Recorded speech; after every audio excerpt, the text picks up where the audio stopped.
ప్రియ స్నేహితులారా, ఈ ఉదయకాలము తిరిగి అనుదిన వాక్య ధ్యానాలు చేయడానికి కృప చూపిన దేవునికి వందనాలు. ఈ వాక్య ధ్యానంలో పాల్పొందుతున్న మీ అందరికీ కూడా నా నిండు వందనాలు తెలియజేస్తున్నాను.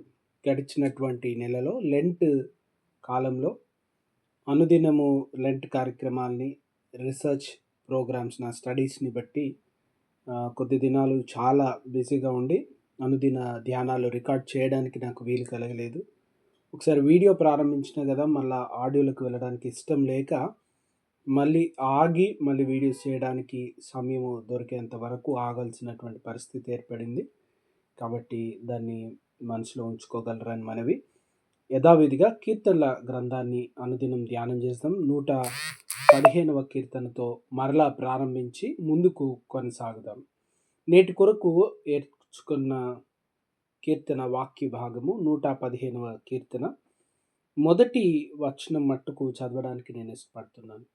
మాకు కాదు యెహోవా, మాకు కాదు, నీ కృపా సత్యములను బట్టి నీ నామమునకే మహిమ కలుగును గాక. ప్రియమైన వారలారా, ప్రార్థించుకొని నేటి ధ్యానంలోని ప్రాముఖ్యమైన విషయాలు ప్రభు మనతో మాట్లాడాలని, మన జీవితాల్లో ఈ వాక్యం ద్వారా నేర్చుకొనదగినవి, వాక్యంలో ఎదగవలసినటువంటివి, వాక్యానుసారమైన జీవితం వల్ల కలిగే మేళ్ళ కొరకు ప్రభు వైపు చూస్తూ ప్రార్థించుకుందాం.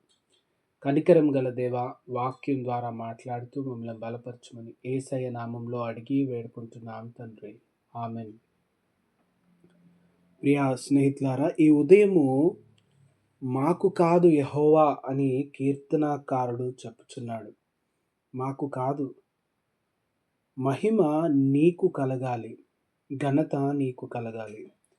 ఈరోజు ఈ విశ్వాస యాత్రలో చిన్న పిల్లవాడి దగ్గర నుంచి పెద్దవారి వరకు మాకు పేరు, మాకు ఘనత రావాలి, మా పేర్లు అందరూ చెప్పుకోవాలి, మమ్మల్ని అందరూ పొగడాలి, మా వైపు చూడాలి, మమ్మల్ని మెచ్చుకోవాలి అనే ఆలోచనలోకి వచ్చినాం. బహుశా కీర్తనకారుడి కాలంలో కూడా అటువంటి వారు ఉండినారేమో.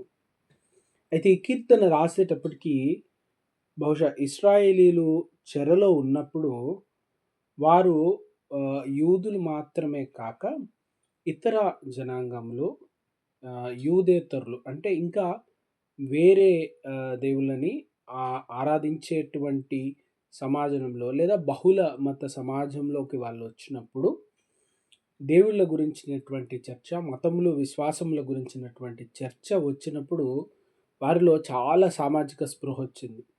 చాలా సందర్భాల్లో మనలో మనం జీవించినప్పుడు ఎక్కువ నేర్చుకొనడానికి, గ్రహించడానికి ఈ భక్తి విశ్వాసం యొక్క విలువ గ్రహించం.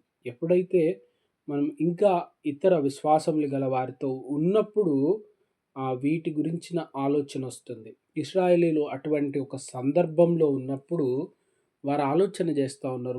వారి చుట్టూ ఉన్న అనేకం గమనించుతూ ఉన్నప్పుడు ఇతరుల దగ్గర నుంచి నేర్చుకునదగ్గాల్సింది, మనం చేయకూడనటువంటివి, ఇటువంటి ఎన్నో విషయాలు మనం గ్రహించగలుగుతాం. ఇశ్రాయేలీలు అటువంటి ఒక అనుభవంలో నుంచి నేర్చుకున్నారు.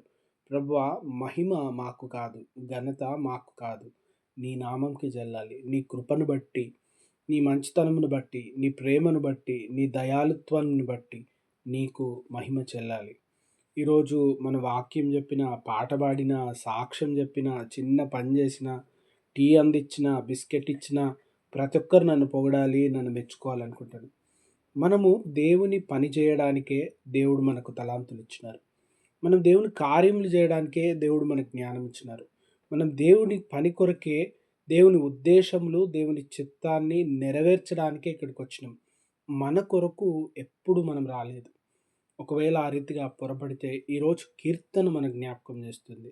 మనం ఎప్పుడైనా ఎవరన్నా మెప్పు కొరకో, ఎవరన్నా మెచ్చుకోలు కొరకో దేవుని సేవలో, దేవుని పనులలో, దేవుని కార్యములలో ఉంటే అది విచారకరమైన విషయం.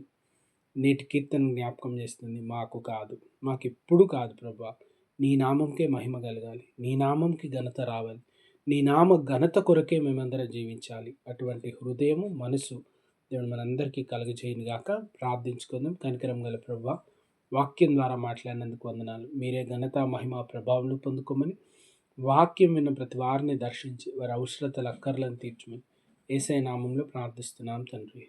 Amen. Amen. God bless you all.